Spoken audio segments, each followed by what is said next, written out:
নমস্কার সবাইকে। বিথির পাঠশালার ইউটিউব চ্যানেলে সবাইকে স্বাগত।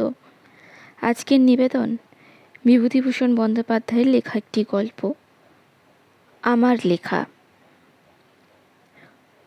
আজকের গল্প শুরু করার আগে আমার চ্যানেলে যারা নতুন তারা চ্যানেলটিকে অবশ্যই সাবস্ক্রাইব করে ভিডিওগুলিকে লাইক করে দেবেন। ভালো লাগলে বন্ধুদের সঙ্গে শেয়ার করবেন। শুরু করছি আজকের গল্প। আমি কেমন করে লেখক হলাম, এ আমার জীবনের আমার নিজের কাছেই একটা অদ্ভুত ঘটনা। অবশ্য হয়তো একথা ঠিক, নিজের জীবনের অতি তুচ্ছতম অভিজ্ঞতাও নিজের কাছে অতি অপূর্ব। তা যদি না হতো তবে লেখক জাতটারই সৃষ্টি হতো না। নিজের অভিজ্ঞতাতে এরা মুক্ত হয়ে যায়। আকাশে প্রতিদিনের সূর্যোদয় ও সূর্যাস্তের কত কল্পনাকে রচনা করেছে যুগে যুগে। তারাই তালে কত কত শত শতাব্দী ধরে মানুষ নানা তুচ্ছ ঘটনার মধ্য দিয়ে নিজের দিন কাটিয়ে চলেছে।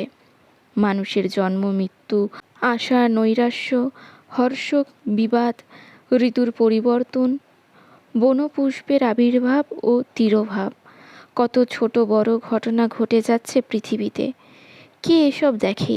এসব দেখে মুগ্ধ হয় কে? এক শ্রেণীর মানুষ আছে যাদের চোখে কল্পনা সব সময়ই মোহ অঞ্জন মাখিয়ে দিয়ে রেখেছে। অতি সাধারণ পাখির অতি সাধারণ সুরও তাদের মনে আনন্দের ঢেউ তোলে। অনন্ত দিগন্তের রক্তমেঘ পুস্তূপের স্বপ্ন জাগায়। আবার হয়তো তারা অতি দুঃখে ভেঙেও পড়ে। তারাই হয় লেখক, কবি, সাহিত্যিক। এরা জীবনের সাংবাদিক ও ঐতিহাসিক। এক যুগের দুঃখ বেদনা আশা আনন্দ অন্য যুগে পৌঁছে দিয়ে যায়। আমার জীবনের সেই অভিজ্ঞতা তাই চিরদিনই আমার কাছে অভিনব, অমূল্য, দুর্লভ হয়ে রইল। যে ঘটনা আমার জীবনের স্রোতকে সম্পূর্ণ অন্যদিকে বাঁক ফিরিয়ে দিয়েছে। আমার জীবনে তার মূল্য অনেকখানি। 1922 সাল। বিশ্ববিদ্যালয়ের উপাধি নিয়ে ডায়মন্ড হারবারের লাইনে একটি পল্লী গ্রামের হাই স্কুলে মাস্টারি চাকুরি নিয়ে গেলুম আষাঢ় মাসে। বর্ষাকাল, নতুন জায়গায় গিয়েছি। অপরিচিতের মহলে নিজেকে অত্যন্ত অসহায় বোধ করছি। বৈঠকখানা ঘরের সামনে ছোট্ট একটু ঢাকা বারান্দায় একলা বসে সামনে সদর রাস্তার দিকে চেয়ে আছি। এমন সময় একটি 16-17 বছরের ছেলেকে একখানা বই হাতে যেতে দেখে তাকে ডাকলাম কাছে।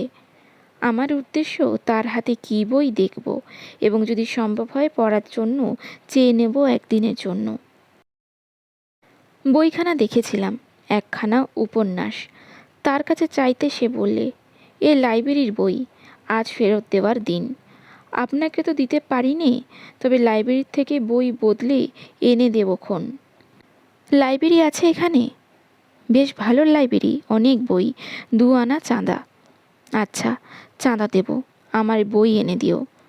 ছোকরা চলে গেল এবং ফেরার পথে আমাকে একখানা বই দিয়েও গেল। আমি তাকে বললাম, তোমার নামটি কী হে? সে বললে, আমার নাম পাঁচু গোপাল চক্রবর্তী, কিন্তু গ্রামে আমাকে সবাই বালক কবি বলে জানে। আমি একটু অবাক হয়ে বললাম, বালক কবি বলে কেন? কবিতা টবিতা লেখো নাকি? ছেলেটি উৎসাহের সঙ্গে বললে, লিখি বই কি, না লিখলে কি আমাকে কেউ কবি বলেছে? আচ্ছা, কাল এনে দেখাবো আপনাকে। পরদিন সে সকাল বেলাতেই এসে হাজির হলো, সঙ্গে একখানা ছাপানো গ্রাম্য মাসিক পত্রিকা গোছের। আমাকে দেখিয়ে বলে, এই দেখুন, এই কাগজখানা আমাদের গায়ে থেকে বেরোয়, এর নাম বিশ্ব। এই দেখুন, প্রথমেই মানুষ বলে কবিতাটি আমার। এই আমার নামে ছাপার অক্ষরে লেখা আছে কবিতার উপরে। বলেই ছোকরা সগর্বে কাগজখানা আমার নাকের কাছে ধরে নিজের নামটি আঙুল দিয়ে দেখিয়ে দিলে। হ্যাঁ, সত্যি লেখা আছে বটে, কবি পাঁচু গোপাল চক্রবর্তী। তাহলে তো নিতান্ত মিথ্যে বলিনি দেখছি। কবিতাটি সেই আমায় পড়ে শোনালো। বিশ্বের মধ্যে মানুষের স্থান খুব বড়, ইত্যাদি কথা নানা ছাঁচে তার মধ্যে বলা আছে। অবশ্য কাগজখানা দেখে আমার খুব ভক্তি হলো না। স্টেশনের কাছে একটি ছোট্ট প্রেস আছে এখানে। সেই প্রেসেই ছাপানো অতি পাতলা জিলজিলে কাগজ। পত্রিকাখানি মাসিক, পাক্ষিক ইত্যাদি না বলে ঐকিক বললেই এর স্বরূপ ঠিক বোঝানো হয়। অর্থাৎ যে শ্রেণীর পত্রিকা গ্রামের উৎসাহী লেখা ব্যতিক্রমগ্রস্ত ছেলেছোকরারা দল চাঁদা তুলে একটিমাত্র বার করে, কিন্তু পরের বারে উৎসাহ মন্দীভূত হওয়ার দরুন আশানুরূপ চাঁদা না ওঠাতে বন্ধ করে দিতে বাধ্য হয়, সেই শ্রেণীরই পত্রিকা। তবু আমার ঈর্ষা না হয়ে পারল না। আমি লিখি বা না লেখার কথা কখনো চিন্তাও করি না, অথচ এইটুকু ছেলে, এর নাম দিব্যি ছাপার অক্ষরে বেরিয়ে গেল। এর উপর আমার যথেষ্ট শ্রদ্ধা হলো। মনে ভাবলাম, বেশ ছোকরা তো, অক্ষর মিলিয়ে মিলিয়ে কেমন কবিতা লিখেছে। সাহিত্যের সমঝাত দায়িত্ব তার মধ্যে ছিল তা আমি জানি। তখনকার আমলের একজন বিশেষ লেখকের বই না থাকলে পল্লীগ্রামের কোনো লাইব্রেরি চলতো না। সেই লেখকের একখানা বইয়ের 3-4 কপি পর্যন্ত রাখতে হতো কোনো কোনো বড় লাইব্রেরিতে। ছেলেটি বলতো, ওসব ট্র্যাশ, দেখবেন ওসব টিকবে না। একদিন পাঁচু গোপাল আমাকে নিয়ে গ্রামের মাঠে বেড়াতে যেত। প্রাকৃতিক সৌন্দর্যের চোখও তার বেশ ছিল। মাঝে মাঝে মুখে মুখে কবিতা তৈরি করে আমাকে শোনাতো। অনেকগুলো কবিতা হলে পর একটা কবিতার বই ছাপাবে এমন ইচ্ছাও প্রকাশ করত। সেই সময় কলকাতার কোনো পাবলিশিং হাউস 6 আনা গ্রন্থাবলী প্রকাশ শুরু করে দিল। তার প্রথম বই লিখেছিলেন রবীন্দ্রনাথ। রবীন্দ্রনাথের বইখানি স্থানীয় লাইব্রেরি থেকে পাঁচু গোপাল আমায় এনে দিয়ে বললে, এই বই নিয়ে ভিড় নেই, নতুন এসেছে। 1-8 জন নিয়েছিল, কাল ফেরত দিয়ে গিয়েছে। কিন্তু দেখুন না, জান অমুকের বইয়ের নামে কী যে মারামারি। ডিটেকটিভ উপন্যাস না রাখলে লাইব্রেরি উঠে যাবে, কেউ চাঁদা দেবে না। পরের মাসে আরেকখানি বই বেরোবে। সেখানেই আমার কাছে এসে সে বললে, আমি একটা কথা ভাবছি, আসুন আপনাতে আমাতে এই রকম উপন্যাস সিরিজ বার করা যাক, খুব বিক্রি হবে, আর একটা নামও থেকে যাবে। আপনি যদি ভরসা দেন আমি উঠে পড়ে লাগি। আমি বিস্ময়ের সুরে বললাম, তুমি আর আমি দুজনে মিলে বইয়ের কারবার করব? এ কখনো সম্ভব? এ ব্যবসায় আমরা কী বা জানি? তাছাড়া বই লিখবেই বা কে?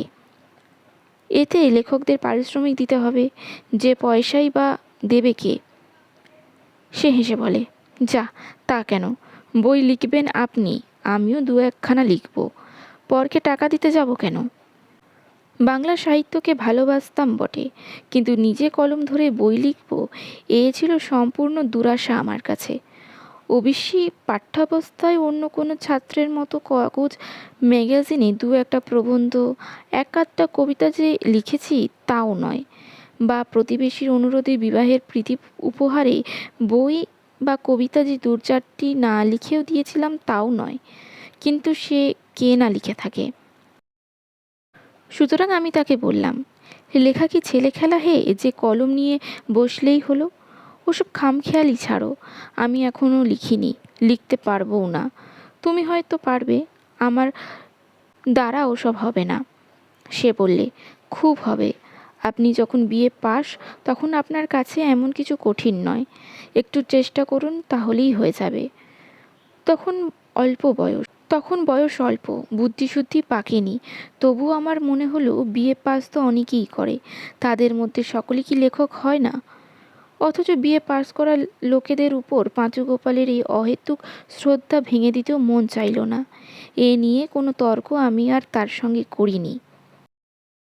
কিন্তু করলেই ভালো হতো, কারণ এর ফল হয়ে দাঁড়ালো বিপরীত। দিন 10 পরে একদিন স্কুলে গিয়ে দেখি, সেখানে নোটিশ বোর্ডে দেওয়ালের গায়ে নারকেল গাছের গুঁড়িতে সর্বত্র ছাপানো কাগজ টাঙানো। তাতে লেখা রয়েছে, বাহির হইল 1 টাকা মূল্যের গ্রন্থমালার প্রথম উপন্যাস। লেখকের নামের স্থানে আমার নাম দেখলাম। আমার তো চক্ষু স্থির, এ নিশ্চয়ই সেই পাঁচু গোপালেরই কীর্তি। এমন ছেলেমানুষই সে করে বসবে জানলে কি আর তার সঙ্গে মিশি? বিপদের উপর বিপদ। স্কুলে ঢুকতেই শিক্ষক ছাত্রবিন্দু সবাই জিজ্ঞাসা করে, আপনি লেখক? তা তো এতদিন জানতাম না মশাই। বেশ বেশ, তা বইখানা কি বেরোচ্ছে নাকি? আমাদের একবার দেখিয়ে যাবেন। হেডমাস্টার ডেকে বললেন।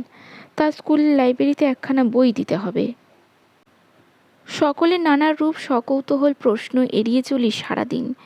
কবে থেকে আমি লিখেছি, আর কি বই আছে ইত্যাদি। স্কুলের ছুটির পর বাইরে এসে স্বস্তির নিঃশ্বাস ফেলি। এমন বিপদেও মানুষ পড়ে। তাকে খুঁজে বার করলাম বাসায় এসে। দস্তুর মত তিরস্কার করলাম তাকে। এ তার কি কাণ্ড! কথার কথা একবার একটা হয়েছিল বলে একেবারে নাম ছাপিয়ে এরকমভাবে বার করবে? লোকে কি ভাববে? সে নির্বাক হয়ে দাঁত বের করে হাসতে হাসতে বললে, তাতে কি হয়েছে? আপনি তো এরকম রাজি হয়েছেন লিখতে, লিখুন না কেন? আমি বললাম, বেশ ছেলে বটে তুমি, কোথায় কি তার ঠিক নেই, তুমি নাম ছাপিয়ে দিলে কি বলে? আর দিলে একেবারে স্কুলের দেওয়ালে, নোটিশ বোর্ডে সর্বত্র ছড়িয়ে দিয়েছ। এ কেমন কাণ্ড? নামই বা পেলে কোথায়? কে তোমাকে বলেছিল ও নামে আমি কিছু কিছু লিখেছি বা লিখব? যাব। পাঁচু গোপাল তো চলে গেল হাসতে হাসতে। এইদিকে প্রতিদিন স্কুলে গিয়ে সকলের প্রশ্নে অতৃষ্ট হয়ে উঠতে হলো। বই বেরোচ্ছে কবে? কত দেরি আছে? আর বই বেরোবে কবে? মহা মুশকিলে পড়ে গেলাম। সে যা ছেলে মানুষই করে ফেলেছে তার আর চারা নেই। আমি এখন নিজের মান বজায় রাখি কেমন করে? লোকের অত্যাচারের চোটে তো অস্থির হয়ে পড়তে হয়েছে। 7-5 ভেবে একদিন স্থির করলাম, এক কাজ করা যাক। সে এক টাকা সিরিজের বই কোনোদিনই বের করতে পারবে না। ওর টাকা কোথায় যে বই ছাপাবে? বরং আমি একখানা খাতায় যা হয় একটা কিছু লিখে রাখি। লোকে যদি চায় খাতাখানা দেখিয়ে বলা যাবে, আমার তো লেখাই রয়েছে। ছাপা না হলে আমি কি করব? কিন্তু লিখি কি? জীবনে কখনো গল্প লিখিনি, কি করে লিখতে হয় তাও জানি না। কিভাবে প্লট জোগাড় করে, কি কৌশলে, তা কোত্থেকে গল্প ফাঁদে কে বলে দেবে? লটাই বা পাই কোথায়? আকাশ পাতাল ভাবি প্রতিদিন, কিছুই ঠিক করে উঠতে পারিনি। গল্প লেখার চেষ্টা কোনো দিন করিনি। পাঠ্যাবস্থায় সুরেন বারুজ্য ও বিপিন পালের বক্তৃতা শুনে স্বাদ হতো। লেখক হতে পারি আর না পারি, একজন বড় বক্তা হতেই হবে। কিন্তু লেখক হবার কোনো আগ্রহই কোনো দিন ছিল না, সে চেষ্টাও করিনি। কাজেই প্রথমে মুশকিলে পড়ে গেলাম। 7-5 ভেবে প্লট সংগ্রহ করে উঠতে পারি না কিছুতেই। মন তখন বিশ্লেষণমুখী, অভিব্যক্তির পথ খুঁজে পায়নি। সব কিছুতেই সন্দেহ, সব কিছুতেই ভয়। অবশেষে একদিন একটা ঘটনা থেকে মনে একটা ছোট গল্পের উপাদান দানা বাঁধল। সেই পল্লীগ্রামের একটা ছায়াবহুল নিভৃত পথ দিয়ে শরতের পরিপূর্ণ আলো ও অজস্র বিহঙ্গ কাকলির মধ্যে প্রতিদিন স্কুলে যাই।